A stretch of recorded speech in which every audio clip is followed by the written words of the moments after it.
विश्वामित्र जी चिंतित हैं, बिना भगवान के ये पापी मरने वाले नहीं हैं। प्रभु अवतार ले चुके हैं, बड़े भी हो गए होंगे, क्यों न चलकर मांग कर लाया जाए। विश्वामित्र जी पहुंचे अयोध्या, जाकर सरजू जी में स्नान किए और स्नान करके दरबार के द्वार पर गए हैं।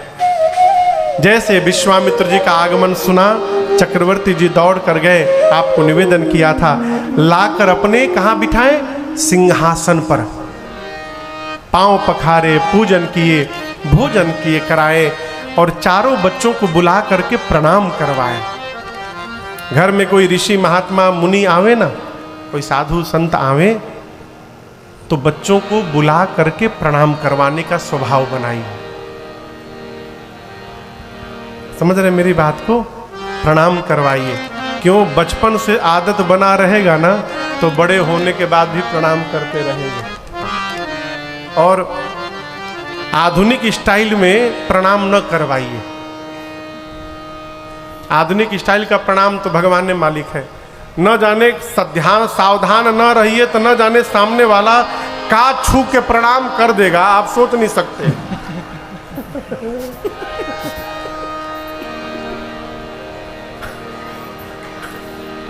हम गलत नहीं कह रहे, सावधान रहना पड़ेगा।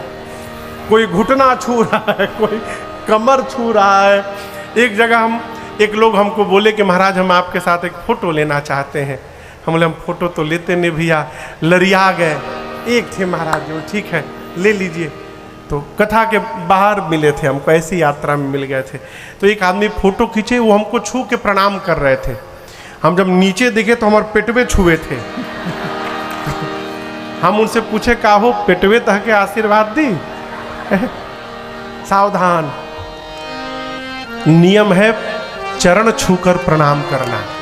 कीन्ह प्रणाम चरण धरि माथा। और बच्चे बाद में करे, पहले बाबूजी प्रणाम करें।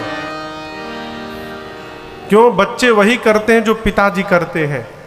पिताजी यदि प्रणाम नहीं करेंगे तो बच्चे प्रणाम करने वाले नहीं है। महाराज ने चारों बच्चों को बुला करके प्रणाम करवाया है। और उसके बाद विश्वामित्र जी से बोले, कहिए आप क्यों आए हैं? कि ही कारण आगमन तुम्हारा।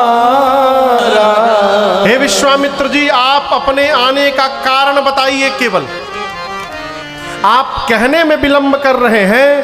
आप कह देंगे तो मैं पूरा करने में विलंब नहीं करूंगा, तुरंत करूंगा। विश्वामित्र जी बोले, महाराज असुर समूह सतावहि मोहि, अब मैं जाचन आयऊं नृप तोहि। महाराज मुझे असुरों का समूह सता रहा है, मैं आज आपसे कुछ मांगने आया हूं। विश्वामित्र जी की बात सुनकर दशरथ जी बोले, मांगिए मांगिए, क्या चाहिए, जो मांगिएगा दूंगा। विश्वामित्र जी मांग लिए, क्या दीजिए? अनुज समेत देहु रघुनाथ। क्या मांग लिया? छोटे भैया के साथ राम जी को दे दीजिए। किसके साथ दे दीजिए?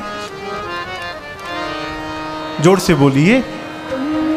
छोटे भैया के साथ। लक्ष्मण जी नहीं बोले, अनुज समेत। तो राम जी के अनुज कौन है? सबसे पहले अनुज कौन है? भरत जी। तो जाना तो भरत जी को चाहिए, लक्ष्मण जी कहाँ चले गए?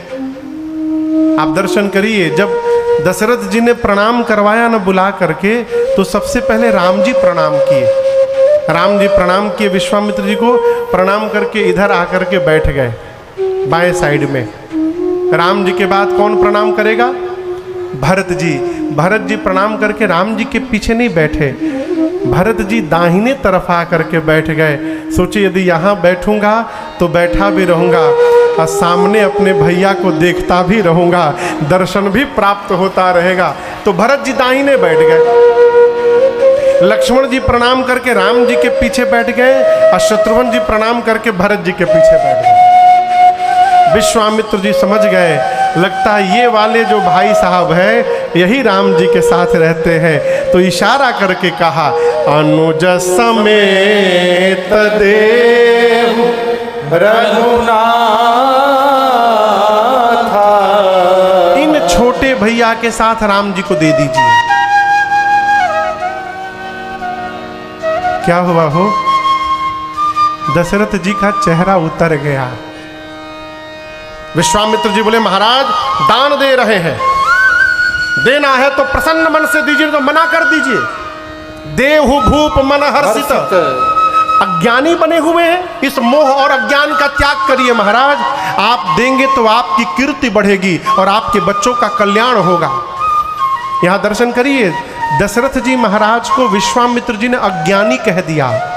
तजहु मोह अज्ञान, ब्रह्म को जन्म देने वाला पिता अज्ञानी है।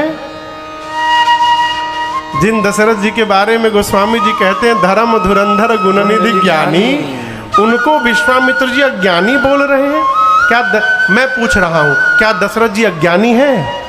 आप लोग कहिए, जोर से बोलिए। तो विश्वामित्र जी बोल क्यों रहे हैं, समझिएगा। श्री चक्रवर्ती जी महाराज सोचे कि दशरथ, आज यदि तुम ज्ञानी बनोगे तो राम को देना पड़ेगा। अब वो ज्ञान ही किस काम का जिसके कारण राम ही जीवन से दूर चले जाए। यदि ज्ञानी बनने से राम को देना पड़ेगा तो आज मैं जानबूझकर अज्ञानी बन जाता।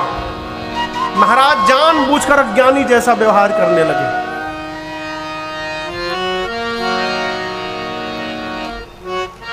बोले महाराज, विश्वामित्र से बोले, मुनिवर